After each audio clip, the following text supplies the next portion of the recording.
സഭയിലെ വലിയൊരു വിശുദ്ധനാണ് saint Augustine. Saint Augustine ആരായിരുന്നു? ചരിത്രം പറയുമ്പോൾ ആള് വിശ്വാസത്തിൽ നിന്നൊക്കെ അകന്നു പോയിരുന്നു. കത്തോലിക്ക വിശ്വാസം പോലെ ചില സമയത്ത് മാറി ചിന്തിച്ചിരുന്നു. വഴിവിട്ട ഒരു ബന്ധം, ഒരു സ്ത്രീയുമായിട്ടൊരു ഒരു പാപകരമായ ബന്ധം, അതിലൊരു അവിഹിതമായ വിധത്തിൽ കുഞ്ഞു ജനിച്ച് മദ്യപാനി, അപ്പനോ അമ്മയായിട്ട് യാതൊരു ബന്ധം, കുടുംബവുമായിട്ട് യാതൊരു ബന്ധവും പുലർത്താതെ തനിച്ച് ജീവിച്ചിങ്ങനെ പോകുന്ന വ്യക്തി, വീട്ടിൽ പോലും കയറി നിർത്താൻ വെച്ചു. അങ്ങനെ തിന്മയ്ക്കകത്ത് കുളിച്ച് കിടന്നിരുന്ന വ്യക്തി, പാപത്തിനകത്ത് കുളിച്ചു. അപ്പൊ ഈ സമയത്ത് പുണ്യവതിയായ മോനിക്ക, അഗസ്റ്റിൻ്റെ അമ്മ, എല്ലാ ദിവസവും ഇവന് വേണ്ടി പ്രാർത്ഥിക്കുമായിരുന്നു. പ്രത്യേകിച്ച് ജപമാല ചൊല്ലിക്കൊണ്ട് പ്രാർത്ഥിക്കുമായിരുന്നു. അപ്പം എൻ്റെ കുഞ്ഞ് തീ നരകത്തിലേക്ക് പോകരുത്, ദൈവമേ ഇടപെടണമേ, കരുണയായിരിക്കണം. ചരിത്രം പഠിക്കുമ്പോൾ കാണാം ഇങ്ങനെ തന്നെയാണ് പ്രാർത്ഥിക്കുന്നത്. ശ്രമത്തിൽ പറഞ്ഞ ഹല്ലേലൂയ. അങ്ങനെ പ്രാർത്ഥിച്ചു കൊണ്ടിരിക്കെ ഒരു ദിവസം വിശുദ്ധ അംബ്രോസ് മെത്രാനെ കണ്ടുമുട്ടുന്നുണ്ട്. ഈ അമ്മ കാണുന്നുണ്ട്. അമ്മയുടെ കണ്ണുകളിൽ ശരിക്കും കണ്ണീർ ചാലുണ്ട്, നീർച്ച കണ്ണീരൊഴുകി മുഖത്ത് 2 ചാലുകളുണ്ടായിരുന്നു പറയുന്നത്, കണ്ണീർ ചാലുകൾ. അപ്പം അത് കണ്ടിട്ട് വിശുദ്ധ അംബ്രോസ് പറയുന്നുണ്ട്, നിന്റെ കണ്ണീരിൻ്റെ പുത്രൻ മടങ്ങി വരാതിരിക്കില്ല, നഷ്ടപ്പെടില്ല, ദൈവം വീണ്ടെടുക്കും അവനെ. ശ്രമത്തിൽ പറഞ്ഞ ഹല്ലേലൂയ.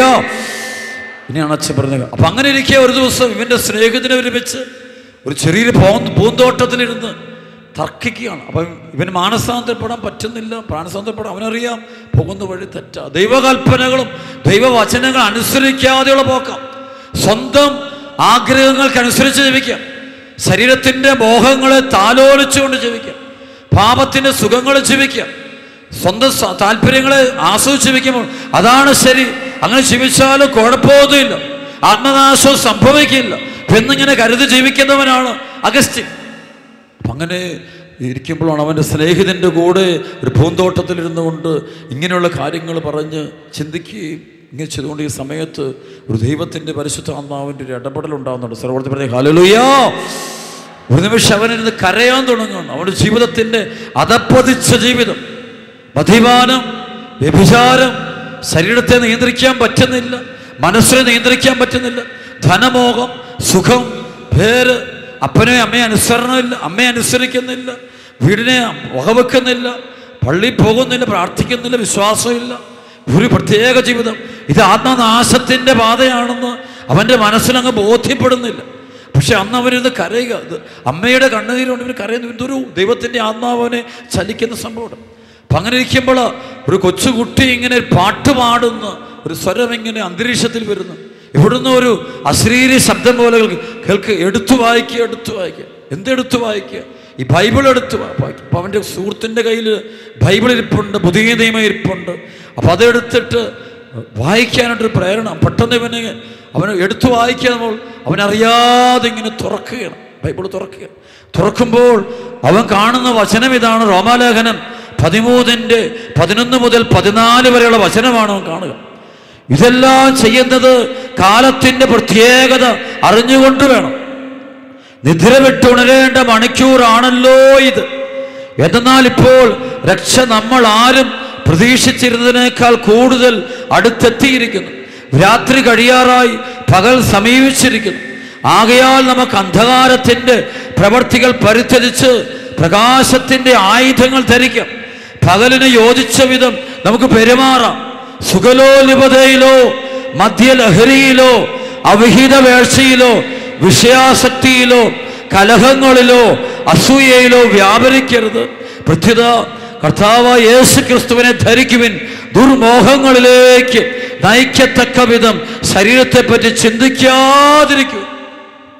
സർവ്വത്തിൽ പറഞ്ഞ ഹല്ലേലൂയ. ഈ വചനം കേട്ട മാത്രം ഇവനിരുന്നങ്ങ് കരയുകയായിരുന്നു, വാവിട്ട് കരയുക. ഇപ്പം ദൈവം പറയുന്ന വചനം കേൾക്കുക.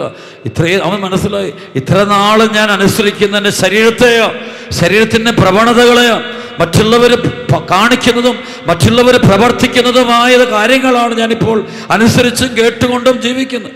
ഇതുവരെ ഞാൻ ദൈവത്തിൻ്റെ വചനം കേട്ടിട്ടില്ല, ദൈവത്തെ അനുസരിച്ചിട്ടില്ല. പരിശുദ്ധാത്മാവാണ് ബൈബിൾ എഴുതിയിരിക്കുന്നത്. പരിശുദ്ധാത്മാവിന്റെ വചനം മനുഷ്യന്റെ രക്ഷയ്ക്ക് വേണ്ടി, ആത്മരക്ഷയ്ക്ക് വേണ്ടി എഴുതപ്പെട്ടതാണ് വിശുദ്ധ ലിഖിതങ്ങളെല്ലാം. അന്നാണ് അവൻ അത് ഹൃദയത്തിലേക്ക് കയറുകയാണ്. അവൻ്റെ ഉള്ളിലോട്ട് ആഞ്ഞു കയറുമ്പോൾ അവനത് വായിക്കുകയാണ്. ഹൃദയത്തിൽ അവൻ ആവർത്തിച്ച് വായിച്ച് കരയുകയാണ് അവൻ ഈ വചനം. അതായത് പ്രകാശത്തിന്റെ ആയുധങ്ങൾ നമുക്ക് ധരിക്കാം, പകലിന് യോജിച്ച വിധം നമുക്ക് പെരുമാറാം.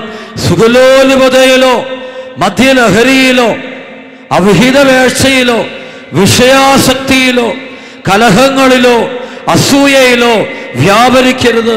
പ്രത്യുത കർത്താവായ യേശു ക്രിസ്തുവിനെ ധരിക്കുവിൻ. ദുർമോഹങ്ങളിലേക്ക് നയിക്കത്തക്ക വിധം ശരീരത്തെ പറ്റി ചിന്തിക്കാതിരിക്കും. മറ്റൊരു വാക്കില് വിശുദ്ധിയിലേക്ക് ദൈവം വിളിക്കുന്നു. പ്രിയപ്പെട്ട മക്കളെ, ആ നിമിഷം ഇവൻ കരയുന്നു, വാവിട്ട് കരയുന്നുണ്ട്. കുറച്ച് കഴിയും പെരുമഴ പോലെ ആ മഴ കണ്ണുനീരൊഴുകി തീരുന്നുണ്ട്. തീർന്നു കഴിയുമ്പോൾ അവൻ്റെ ഉള്ളിൽ ആ സമയത്ത് അവൻ്റെ മനസ്സുകൊണ്ട് കയറി വരും, ഇതേ ഇത്ര നാൾ ഞാൻ ഒരു ജീവിതം പാപകരമായ ജീവിതം നയിച്ച ആ സ്ത്രീ, ആ കുഞ്ഞ്, ഇനി എങ്ങനെയാണത്? മദ്യശാലകൾ, കൂട്ടുകാർ, ഇവരോടൊക്കെ എന്ത് പറയണം? അപ്പോൾ പെട്ടെന്നില്ല, നീ ദൈവത്തെ അനുസരിക്കുക. നീ ഇനി ലോകത്തെ മനുഷ്യർ പറയുന്നല്ല കേൾക്കേണ്ടത്. നീ ദൈവത്തെ അനുസരിച്ചാൽ നിനക്ക് സമാധാനം കിട്ടുകയുള്ളൂ, നീ രക്ഷപ്പെടുകയുള്ളൂ. നിനക്ക് ആത്മാരാർഷം, അല്ലെ നീ നരകത്തിപ്പോ, പരിശുദ്ധമ ഉള്ളിൽ പറയുക, നീ തീ നരകത്തിപ്പോ, നരകാഗ്നി പോകും, നീ പോകരുത്, നീ മനുഷ്യനെ കേൾക്കരുത്, ദൈവത്തെ അനുസരിക്കും. ഇത് ശക്തമായി അവൻ്റെ ഉള്ളിലുടർന്ന് വലിയൊരു യുദ്ധം നടക്കുകയാണ്. ആ സമയത്ത് അവൻ്റെ കൺഫെഷൻസ് എന്നുള്ള അവൻ്റെ പുസ്തകത്തിൽ പറയുന്നുണ്ട്. ആ സമയത്ത് അവൻ്റെ മുന്നിൽ ഒരു രൂപത്തിൽ, ആത്മീയ രൂപം പോലെ അവൻ്റെ മനസ്സിലായിരിക്കും ഒരുപക്ഷെ വന്ന് രൂപം അവൻ കാണുന്നു. അവൻ പാപം ചെയ്ത് ജീവിക്കുന്ന, അവൻ ഭാര്യയാണെന്ന് പറഞ്ഞിങ്ങനെ മനസ്സിങ്ങനെ വിവാഹം കഴിച്ചിട്ടില്ല, ഒരു സ്ത്രീയുടെ കൂടെ ജീവിക്കുകയാണ്. അപ്പം ആ സ്ത്രീയെ അവൻ്റെ മുമ്പിൽ വന്നെന്ന് പറയുന്നു. മനസ്സുകൊണ്ട് അവൻ കാണുകയാണ്. ആ സ്ത്രീ മുന്നിൽ വന്നിട്ട് അവൻ പറഞ്ഞു, എൻ്റെ മുന്നിൽ നിന്നുകൊണ്ട് അവൾ എന്നോട് ചോദിക്കാനായിട്ട് എനിക്ക് അനുഭവപ്പെട്ടു, നീ എങ്ങനെ എന്നെ ഉപേക്ഷിച്ചിട്ട് ജീവിക്കും? നിനക്കിനി എങ്ങനെ എന്നെ ഇല്ലാതെ ജീവിക്കും? അതുപോലെ ഓരോ സുഖങ്ങളും അവൻ്റെ അടുത്ത് പറയും, നാളെ മുതൽ മദ്യപിക്കാതെ എങ്ങനെ ജീവിക്കുന്നു? പണത്തിൻ്റെ പിന്നാലെ, സുഖത്തിൻ്റെ പിന്നാലെ പോകാതെ നീ എങ്ങനെ ജീവിക്കുമെന്ന് ശരീരം എങ്ങനെ ചോദിക്കുകയാണ് ഇവനോട്. അപ്പോൾ ഇവന് ആകെ അവന് അസ്വസ്ഥനാണ്. പക്ഷേ അപ്പോൾ അവൻ വിട്ടുകൊടുക്കുക. അവൻ കരയും, വാവിട്ട് കരയും, ഞാൻ ആർക്ക് കീഴടങ്ങണം? ആരുടെ അടിമയാകണം? ആരുടെ സ്വന്തമാകണം? ഇതാണ് അവൻ്റെ ഉള്ളിൽ നടക്കുന്ന യുദ്ധം. അതാണ് ഒരു നിമിഷം അവൻ എവിടുന്നോ ഒരു ശക്തി, അതാണ് പരിശുദ്ധാത്മ ശക്തി, കൃപ അവന് കിട്ടുകയാണ്. അല്ല, ഞാൻ ദൈവത്തിൻ്റെതാണ്, ദൈവമാണ് എന്നെ സൃഷ്ടിച്ചത്, ഞാൻ ഈ ലോകത്തോട് വിട പറയേണ്ടവനാണ്. ഈ ലോകത്തെയല്ല ഞാൻ പ്രസാദിപ്പിക്കേണ്ടത്, ഈ ലോകത്തെയോ ലോകത്തിലെ ആളുകളെല്ലാം അനുസരിക്കേണ്ടത്, ദൈവത്തെയാണ് അനുസരിക്കേണ്ടതെന്ന് പറഞ്ഞുകൊണ്ട് അവൻ പറയുന്നുണ്ട്. അവൻ പറയാണ്, ഈ സ്ത്രീയോട് അവൻ മനസ്സുകൊണ്ട് പറയും, നീ പോ, നീ എൻ്റെ മുന്നിൽ നിന്ന് മാറിപ്പോ. മദ്യത്തോട് പറയും, നീ എൻ്റെ മുന്നിൽ നിന്ന് മാറിത്താ. പണത്തോട് സുഖത്തോട് മാറിപ്പോ. ഞാൻ എൻ്റെ ഈ ശരീരം കർത്താവിനുള്ളതാ, യേശുവിനുള്ളതാണ് പറഞ്ഞു അത് സമ്പൂർണ്ണമായിട്ട് അടിയറ വെക്കുക. ആ സമയത്താണ് അവന് വലിയൊരു സമാധാനം ഉള്ളിൽ വരിക. ഉള്ളിലുള്ള അഴുക്കെല്ലാം പുറത്തെടുത്ത് കളഞ്ഞപ്പോൾ, ഉള്ളിലെ അശുദ്ധിയെല്ലാം, പാപകരമായതെല്ലാം ദൂരെ എറിഞ്ഞു കഴിഞ്ഞപ്പോൾ ഒരു മനസ്സിന് ഭാരം കുറഞ്ഞു, സമാധാനം നിറഞ്ഞു, സന്തോഷം നിറഞ്ഞു, അവൻ്റെ കണ്ണുനീര് നിറഞ്ഞു. അവൻ കണ്ണുനീർ അവസാനിച്ചു, പിന്നെ അവനൊരു സന്തോഷത്തിൻ്റെ കണ്ണുനീര് വരാൻ തുടങ്ങി. എന്തോ ഒരു അത്ഭുതം അവൻ്റെ ഉള്ളിൽ നടക്കുന്നു, ഒരു മാറ്റം നടക്കുന്നു. അവൻ എഴുന്നേറ്റ് പതുക്കെ നടക്കുന്നത് അവൻ്റെ അമ്മയുടെ അടുക്കിലേക്കാണ്. വീട്ടിൽ ചെല്ലുമ്പോൾ അമ്മ ഇങ്ങനെ നിൽപ്പുണ്ട്. ചെന്ന് കയറിയിട്ട് നേരെ ചെന്നിട്ട് ഇവൻ്റെ അമ്മയെ വാരി പുണർന്നിട്ട് അമ്മയുടെ മുഖത്ത് ചുംബിച്ചുകൊണ്ട് കരഞ്ഞുകൊണ്ട് പറയും, അമ്മ വിഷമിക്കരുത്, അമ്മയുടെ കണ്ണുനീരിൻ്റെ മകനിതാ തിരിച്ചെത്തിയിരിക്കുന്നു, അമ്മ പേടിക്കണ്ട. ഇനി ഞാൻ പഴയ അഗസ്ത്യനല്ല, ഞാൻ പുതിയതാ, ഞാൻ ലോകത്തിൻ്റെതല്ല, ഞാൻ കർത്താവിൻ്റെതാ. എൻ്റെ ആത്മാവിനെ അമ്മയാണ് എനിക്ക് നേടിത്തന്നത് എന്ന് പറഞ്ഞുകൊണ്ട് ഇവൻ കരയുന്നൊരു സംഭവം ചരിത്രത്തിൽ പറയുന്നുണ്ട്. ഉച്ചത്തിൽ പറഞ്ഞേ ഹല്ലേലൂയാ. ഇനി ഒരു ചോദ്യമാണ് ഈ നിൽക്കുന്ന മക്കളോട് ഞാൻ ചോദിക്കാൻ പോകുന്നത്. മദ്യപിച്ചാലും കുഴപ്പമില്ല, വേശ്യാലയത്തിൽ പോയാലും ജീവിച്ചാലും കുഴപ്പമില്ല, വഴിവിട്ട ബന്ധങ്ങൾ ജീവിച്ചാലും കുഴപ്പമില്ല, പണത്തിന് വേണ്ടി സുഖത്തിന് വേണ്ടി ജീവിച്ചാലും കുഴപ്പമില്ല, എങ്കിൽ പിന്നെ എന്തിനാ ഇവൻ മാനസാന്തരപ്പെട്ടത്? അങ്ങനെ ജീവിച്ചാല് സ്വർഗത്തിൽ പോകുമായിരുന്നെങ്കിൽ പിന്നെ എന്തിനാ ഇവൻ മാനസാന്തരപ്പെട്ടത്? അങ്ങനെ ജീവിച്ചാലും കുഴപ്പമില്ല എങ്കിൽ ഓരിക്കപ്പെടുവതി എന്തിനാണ് ഇവന് വേണ്ടി കണ്ണുനീരൊഴുക്കി പ്രാർത്ഥിച്ച് വിശുദ്ധയായത്?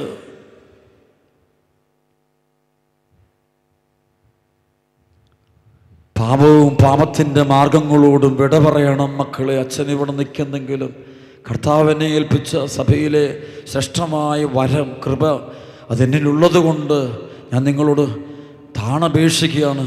കാലിൽ വീണ് പറയും, ഇവിടെ ഇരിക്കുന്ന മുഴുവൻ ആളുകളുടെയും കാലിൽ വീണ് അച്ഛൻ പറയാം, മക്കളെ പാപം ചെയ്യരുത്. പാപം ചെയ്താൽ മക്കളെ നമ്മുടെ ആത്മാവ് തീർന്നറാകാഗ്നി പോവും മക്കളെ. യാതൊരു സംശയമില്ലത്. അശുദ്ധിയുടെ വഴിയിലൂടെ പോകരുത്. ആളുകളെ കേൾക്കരുത്, ലോകത്തെ കേൾക്കരുത്. മീഡിയകൾ പലതും പറയും, അതല്ല നമ്മുടെ ദൈവം. മീഡിയ അല്ല, മീഡിയ പോലും ഒരു മതമായിട്ട് മാറുന്നുണ്ട്. That also is become like A religion. അതിങ്ങനെ മാറിക്കൊണ്ടിരിക്കുക. എല്ലാം വരിക മക്കൾ, അവരെല്ലാം നമ്മൾ അനുസരിക്കേണ്ടതും വാരിപ്പുണരേണ്ടതും കേൾക്കേണ്ടതും നമ്മുടെ കർത്താവായ യേശു ക്രിസ്തുവിന്റെ വചനമാ. ജീവൻ നൽകുന്ന കർത്താവ് നമുക്ക് വേണ്ടി കുരിശിൽ രക്തം ചിന്തി മരിച്ച ഈശോ, അവന്റെ നാവിലൂടെ വരുന്ന വചനം, അവന്റെ അപ്പസ്തോലന്മാരുടെ വചനം, വിശുദ്ധിയുടെ വചനം, കൃപയുടെ വചനം, അത് മാത്രമേ കേൾക്കാവുള്ളൂ മക്കളെ. ബാക്കി വഴികളൊന്നും ശരിയല്ല മക്കളെ. ഈശോ പറഞ്ഞു, ഞാനാണ് വഴിയും സത്യവും ജീവനും, എന്നിലൂടെ അല്ലാതെ ആരും പിതാവിൻ്റെ അടുക്കൽ എത്തുന്നില്ല. ഈശോ പറയുന്ന വഴിയെ പോണം മക്കള്. ഈശോയുടെ വചനം കേൾക്കണം മക്കള്. ഈശോയുടെ ജീവന് പങ്കുപറ്റണം മക്കള്. അത് മാറിയുള്ള സുഖങ്ങളോട് പോകുമ്പോൾ ആത്മനാശത്തിന്റെ വഴിയാണ് മക്കള്. അതുകൊണ്ട് ഈ ലോകം നമ്മളോട് പറയുന്നത് കേൾക്കരുത്. താണ് പറയാം, കണ്ണുനീരോട് പറയാം, പരിശുദ്ധാത്മാവ് എനിക്ക് ഒരുപാട് കാര്യങ്ങൾ കാണിച്ചു തന്നിട്ടുണ്ട്. പരിശുദ്ധാത്മാവ് വെളിപാടിലൂടെ സ്വർഗം കാണിച്ചു തന്നിട്ടുണ്ട്, നരകാഗ്നി കാണിച്ചു തന്നതാ, ശുദ്ധീകരണ സ്ഥലം കാണിച്ചു തന്നു. ഈശോയുടെ രണ്ടാമത്തെ ആഗമനം ആത്മാവ് എനിക്ക് കാണിച്ചു തന്നതാ. കഥ പറയാൻ പറയല്ലത്, സ്വപ്നം പറയല്ല, അച്ഛനില്ലാത്തുണ്ടാക്കി പറയല്ല. ഒരുപാട് ആത്മാക്കളുടെ നാശങ്ങൾ കണ്ടിട്ട് പറയുക. പണത്തിനും സെക്സിനും മദ്യത്തിനും അന്ധവിശ്വാസങ്ങൾക്കും അഹങ്കാരത്തിനും ബുദ്ധിക്കുമൊക്കെ അടിമപ്പെട്ട ആത്മാക്കൾ തീനരകത്തിൽ കിടക്കുന്നത് പരിശുദ്ധാത്മാവിൻ്റെ വെളിപാടിലൂടെ. അതെനിക്കല്ല, മാത്രമല്ല ഞാനാരുമല്ല അതിനകത്ത്. ഇത് യോഹന്നാൻ അപ്പസ്തോലൻ തന്നെ ഈശോയുടെ ദ്വിതീയ ആഗമനത്തെക്കുറിച്ച് പ്രസംഗിക്കുമ്പോൾ വെളിപാടിലൂടെ നൽകുമ്പോൾ യോഹന്നാൻ നൽകുന്ന വചനമുണ്ടല്ലോ, അതിനെ ദുർവ്യാഖ്യാനം ചെയ്താൽ അത് നമുക്ക് തന്നെയാണ്. നമ്മൾ തന്നെ നമുക്ക് കുഴി കുത്തുക മക്കള്. നമ്മൾ തന്നെ നമ്മളെ നരകാഗ്നി കൊണ്ടിടും കേട്ടോണ്ട് ഈ ധ്യാനം കൂടുന്ന മക്കളോട് ഈശോയുടെ നാമത്തിൽ പറയുക, ഇത് ധ്യാനമാണ്, ഇത് കൺവെൻഷനല്ല, അച്ഛൻ ആഘോഷിക്കാൻ വന്നതല്ല. നിങ്ങളുടെ കയ്യടിയോ നിങ്ങൾ ഉയർത്തി പറയോ താഴ്ത്തി പറയോ അതൊന്നും എനിക്ക് ബാധകമല്ല. എനിക്ക് നിങ്ങൾ ഉയർത്തിയാലും താഴ്ത്തിയാലും പ്രശ്നമൊന്നും എനിക്കില്ല. എൻ്റെ കർത്താവ് എന്നെ താഴ്ത്തരുതേ എന്നൊരു പ്രാർത്ഥന മാത്രമേ എൻ്റെ ആത്മാവിലുള്ള മക്കളെ. അല്ലാതെ മനുഷ്യരെന്നെ കർത്താവിൻ്റെ കൂടെ അത് മാത്രമേ ഞാൻ ആഗ്രഹിക്കുന്നു. സ്ഥലപ്പെടുത്തി പറയാം, ഹല്ലേലൂയാ, ഉച്ചത്തിൽ പറ ഹല്ലേലൂയാ. വെളിപാട് പുസ്തകം 21-ാം അധ്യായത്തിന്റെ 7-8 വിജയം വരിക്കുന്നവൻ ഇവയെല്ലാം അവകാശമായി ലഭിക്കും. ഞാൻ അവന് ദൈവവും അവൻ എനിക്ക് മകനുമായിരിക്കും. എന്നാൽ ഭീരുക്കൾ, അവിശ്വാസികൾ, ദുർമാർഗികൾ, കൊലപാതകികൾ, വ്യഭിചാരികൾ, മന്ത്രവാദികൾ, വിഗ്രഹ ആരാധകർ, കാപട്യക്കാർ എന്നിവരുടെ ഓഹരി തീയും ഗന്ധകവും വെരിയുന്ന തടാകവുമായിരിക്കും. ഇതാണ് രണ്ടാമത്തെ മരണം. യോഹന്നാനെ കള്ളനാക്കരുത്. പരിശുദ്ധ ദൈവം തെരഞ്ഞെടുത്ത യോഹന്നാന്റെ വെളിപാടുകളെ സ്വപ്നമായിട്ടും വെറും കെട്ടുകഥയാക്കി മാറ്റിയാൽ നമ്മൾ ചെയ്യുന്ന ചാവുദോഷ മക്കളെ, ചാവുദോഷ മക്കളെ, മോർട്ടൽ സിൻ. പരിശുദ്ധാത്മാവ് തെരഞ്ഞെടുത്ത നമ്മുടെ കർത്താവ് നേരിട്ട് തെരഞ്ഞെടുത്ത അപ്പസ്തോലന്മാരുടെ അധരങ്ങളിലൂടെ എഴുതപ്പെട്ട തിരുവചനങ്ങളെ ദുർവ്യാഖ്യാനം ചെയ്യരുതേ. നമ്മുടെ ഇഷ്ടത്തിനൊത്ത് തീരുമാനിക്കരുതേ. അപകടം നമ്മൾ തന്നെ വിതയ്ക്കുവേ. തീനരകത്തിൻ്റെ അഗ്നിജ്വാലയിലേക്ക് നമ്മൾ തള്ളപ്പെടുവേ. അതുകൊണ്ട് മക്കളെ അനുദപിച്ച് കണ്ണീരൊഴുക്കി പ്രാർത്ഥിച്ചോണേ. ഈ പണവും പേരും പെരുമയൊക്കെ പോകും കേട്ടോ. ഇതുകൊണ്ടൊന്നും ലോകത്തിൻ്റെ മോഹങ്ങളും ഇതൊന്നും കാര്യമില്ല മക്കളെ. പണത്തിനൊന്നും ഒരു കാര്യം, വെറും കടലാസ മക്കൾ. ഇതൊന്നും കാര്യമില്ല. ആളുകൾ പൊക്കുന്ന നമ്മൾ എന്തിനാ മക്കളെ പൊങ്ങുന്നത്? ആളുകൾ താഴ്ത്തുമ്പോൾ നമ്മളൊന്ന് പേടിക്കുന്നത്. ഇതിനാരെയെ പേടിക്കുന്നത്? അതുകൊണ്ടല്ലേ പൗലോസ്ലീഹ പറയുന്നത് റോമാലേഖനം 8:18 നമുക്ക് ലഭിക്കാനിരിക്കുന്ന മഹത്വത്തോട് തുലനം ചെയ്യുമ്പോൾ ഇന്നത്തെ കഷ്ടതകളെല്ലാം നിസ്സാരമാണ്. അതേ സുവിശേഷത്തിൻ്റെ വഴിയിലൂടെ പോകുമ്പോൾ അത് ഇടുങ്ങിയ വഴിയാണത്, സഹനത്തിൻ്റെ വഴിയാണത്. പക്ഷെ അത് നമുക്ക് വിശുദ്ധി തരും. നമുക്ക് ഈശോയെ കാണാൻ പറ്റും മക്കളെ, ഈശോയുടെ തിരുമുഖം കാണാൻ പറ്റും മക്കളെ.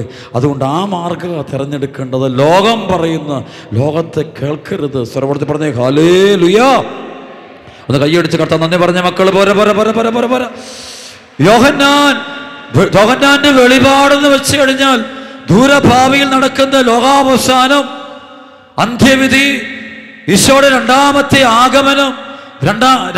ആഗമനം, അന്ത്യവിധി, പുതിയ ആകാശം, പുതിയ ഭൂമി, ഇതിനെക്കുറിച്ച് ദൈവത്തിൻ്റെ അപ്പസ്തോലനായ ഈശോമിശിഹായുടെ അപ്പസ്തോലനായ കർത്താവിൻ്റെ പ്രേക്ഷിത ശിഷ്യനായ യോഹന്നാന് കിട്ടിയ വെളിപാടാണിത്. ആ വെളിപാട് കെട്ടുകഥയൊന്നുമല്ല, അത് എഴുതിയത് സത്യമാണ്. വചനം എങ്ങനെ കള്ളത്തരവാകുന്നത്? അതാണ് യോഹന്നാൻ അവിടെ പറയുന്നുണ്ടത്. യോഹന്നാന്റെ ശിഷ്യനായിരിക്കും അത് ആ വെളിപാട് എഴുതിയിരിക്കുന്നത്. ആ വെളിപാട് പറയുന്നത് എങ്ങനെ? ഈ വചനം വിശ്വാസയോഗ്യവും സത്യവുമാണ് മക്കളെ. അതുകൊണ്ട് വീണ്ടും വചനം പറയുന്നു. സ്വരപ്പെടുത്തി പറഞ്ഞ ഹല്ലേലൂയാ. വെളിപാട് 21:27 പറയും, ദൈവത്തിൻ്റെ കുഞ്ഞാടിൻ്റെ ജീവഗ്രന്ഥത്തിൽ പേരെഴുതപ്പെട്ടവർ മാത്രമേ അതിൽ പ്രവേശിക്കൂ. അശുദ്ധമായതൊന്നും മ്ലേച്ഛതയും കൗടല്യവും പ്രവർത്തിക്കുന്ന ആരും അത് പ്രവേശിക്കില്ല. കാറ്റഗിസമൊക്കെ അതിൽ ചർച്ച പറയുന്നുണ്ട്, മാരക പാപത്തിൽ കഴിയുന്ന ഒരു ആത്മാവിന് സ്വർഗത്തിൽ പോകാൻ പറ്റില്ല. കാരണം മാരക പാപത്തിൽ കഴിയുന്ന ഒരു ആത്മാവിന് ദൈവത്തെ സ്നേഹിക്കാൻ പറ്റിയാലെന്നാണ് പറയുന്നത്. മരണാത ദൈവത്തെ സ്നേഹിക്കുന്ന സ്ഥലമാണ് സ്വർഗമേ. ഈശോ സ്നേഹിക്കാൻ പറ്റില്ല മാരക പാപം. ഈ യൂദാസിൻ്റെ ഹൃദയത്തിൽ 30 വെള്ളി നാണയം കിടന്നുകൊണ്ടാണ് അവന് കർത്താവിനെ സ്നേഹിക്കാൻ പറ്റില്ല. വേറെ വസ്തുക്കളെയും വ്യക്തികളെയും പണത്തെയും സെക്സിനെയും മദ്യത്തെയൊക്കെ കെട്ടിപ്പിടിച്ച് നടക്കുന്നവൻ എങ്ങനെ കർത്താവിനെ സ്നേഹിക്കും? ഒരിക്കലും സ്നേഹിക്കാൻ പറ്റില്ല. കർത്താവിനെ സ്നേഹിക്കാത്തവരുടെ സ്ഥലമാണ് നരകം, കർത്താവിനെ സ്നേഹിക്കുന്നവരുടെ സ്ഥലമാണ് സ്വർഗം. 2 കരമുയർത്തി ഒറ്റ വിളി വിളിച്ച് ഈശോ, 2 കരം ഹല്ലേലൂയാ. വെളിപാട് 22:12-15 വരെ അച്ഛൻ വായിക്കാൻ പോവാ. ഇതാ ഞാൻ വേഗം വരുന്നു, എൻ്റെ സമ്മാനം ഞാൻ കൊണ്ടുവരുന്നുണ്ട്. ഓരോരുത്തർക്കും സ്വന്തം പ്രവർത്തികൾക്കനുസൃതം പ്രതിഫലം നൽകാനാണ് ഞാൻ വരുന്നത്. ഞാൻ ആൽഫയും ഒമേഗയുമാണ്, ഒന്നാമനും ഒടുവിലത്തവനും ആദിയും അന്തവും. ജീവന്റെ വൃക്ഷത്തിൻ്റെ മേൽ അവകാശം ലഭിക്കാനും കവാടങ്ങളുടെ നഗരത്തിലേക്ക് പ്രവേശിക്കാനും തങ്ങളുടെ മേലങ്കികൾ കഴുകി ശുദ്ധിയാക്കുന്നവർ ഭാഗ്യവാന്മാർ. നായ്ക്കൾ എന്ന് വെച്ചാൽ അവിടെ ഈ ദൈവശാസ്ത്രം പറയും, ഇത് ജഡിക പാപം കഴിയുന്ന മക്കളത്തിന്. അതുപോലെ മന്ത്രവാദികൾ, വ്യഭിചാരികൾ, കൊലപാതകികൾ, വിഗ്രഹ ആരാധകർ, അസത്യത്തെ സ്നേഹിക്കുകയും അത് പ്രവർത്തിക്കുകയും ചെയ്യുന്ന സകലരും പുറത്ത് എന്ന് എഴുതിയിരിക്കുക. സ്ഥലമെടുത്ത് പറഞ്ഞേ ഹല്ലേലൂയാ. പോയിരുന്നു വായിക്കണം. വെളിപാട് 20, 21, 22 അധ്യായങ്ങൾ വായിക്കണം. നമ്മുടെ ഭാവിയെക്കുറിച്ച് പരിശുദ്ധാത്മാവ് എഴുതിയിരിക്കുന്നു. അതുകൊണ്ട് സുവിശേഷ വചനങ്ങൾ മാറ്റി ധ്യാനിക്കരുത്. അത് ഹൃദയത്തിൽ നിന്ന് മാറരുത്. അത് എഴുതി വെക്കണം. അത് ഹൃദയ ഫലങ്ങൾ സൂക്ഷിക്കണം, ഹൃദയത്തെ സൂക്ഷിക്കണത്. ആ വചനം വെച്ച് അച്ഛനെ സുവിശേഷം പറയും. നിങ്ങളോർക്ക് വെച്ച ഈ അത്ഭുതങ്ങൾ വേറൊന്നുമില്ല മക്കൾ. ഈശോനെ പറഞ്ഞു, നീ എൻ്റെ വചനത്തെ മുറുകെ പിടിച്ചെങ്കിൽ മാത്രമേ ഞാൻ നിന്നെ ഒരു ഉപകരണം ആക്കുള്ളൂ, ഞാൻ നിന്നിലൂടെ വെളിപ്പെടുള്ളൂ. അല്ല കർത്താവ് വെളിപ്പെടില്ല. വചനം അല്ലാതെ രീതി ഉപയോഗിക്കുക ആളുകൾക്ക് ഇഷ്ടപ്പെടും, അതല്ല സാധ്യമല്ല മക്കളെ. ഇത് തല പോയ അതല്ലേ സ്നാപകൻ്റെ കഴുത്ത് വെട്ടിക്കൊണ്ട് പോയില്ല, തല വെട്ടിക്കളഞ്ഞു. സ്നാപകം മാറ്റി പറഞ്ഞാൽ മതിയോ? സാരമില്ലെന്നേ. ഒരു എക്സ്ക്യൂസ് കൊടുക്കുക, ഒരു എക്സെപ്ഷൻ കൊടുക്കുക. ഒരു exception, no exception, no exception, no excuse. അതുകൊണ്ട് അവൻ്റെ തല വെട്ടിക്കൊണ്ടുപോയി. പക്ഷേ അവനെക്കുറിച്ച് ഈശോ പറയും, അവൻ കത്തിജ്വലിക്കുന്നൊരു തീപ്പന്തമായിരുന്നു അവൻ എന്നാണ് പറയുന്നത്. കർത്താവ് തിരഞ്ഞെടുത്തവനായിരുന്നു അവനെന്ന പരിശുദ്ധാത്മാവ് പറയുന്നത്. ഒറ്റ വിളി വിളിച്ച് ഈശോയേ, ഒറ്റ വിളി ഹല്ലേലൂയാ. അവിടെ സുവിശേഷം കേൾക്കുന്ന മുഴുവൻ ദൈവമക്കളും വചനം അനുസരിക്കുന്നവരാകണം. കേൾക്കുന്നവർ മാത്രമാകുന്ന ആത്മവഞ്ചകരാകരുത്.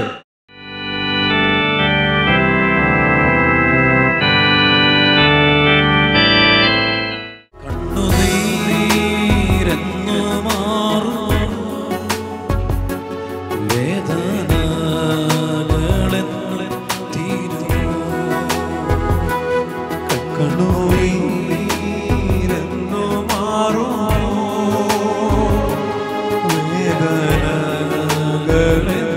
തീരും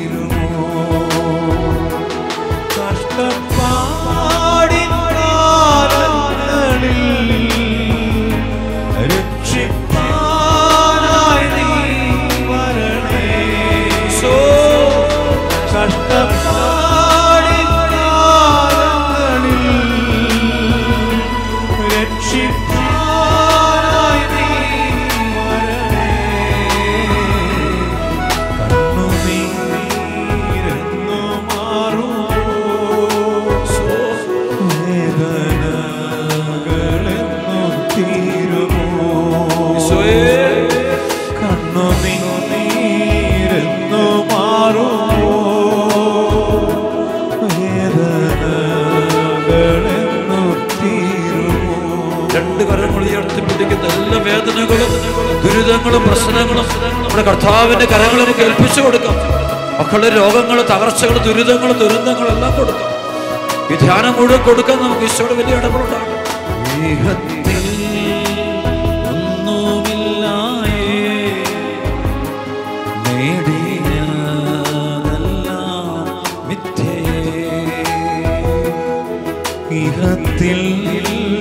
ഒന്നുമില്ലായേ നേടിയതെല്ലാം നിത്യയേ. പരദേശിയാണുലകിൽ ഇവിടെന്നു മങ്ങനല്ലോ.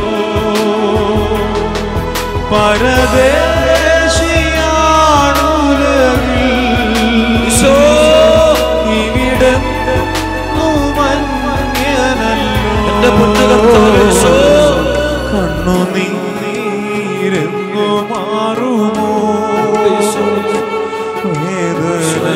വേദനിക്കുന്ന കുടുംബങ്ങളും തകർന്ന മക്കളൊക്കെ എത്തിയിട്ടുണ്ട്. ആരോരില്ലാത്ത മക്കൾ എത്തിയിട്ടുണ്ട്. കുടുംബം തകർന്നവരെത്തിയിട്ടുണ്ട്. വിഷമിക്കുന്ന മക്കളുണ്ട്, രോഗികളുണ്ട്, ആരോരുമില്ലാത്തവരെന്നു തീരുമോ. ഒറ്റ വിളി വിളിക്കട്ടെ ഈശോയേ. രണ്ട് കരം ഉയർത്തി വിളിക്കുന്നു, ഉച്ചത്തിൽ വിളിക്കുന്നു.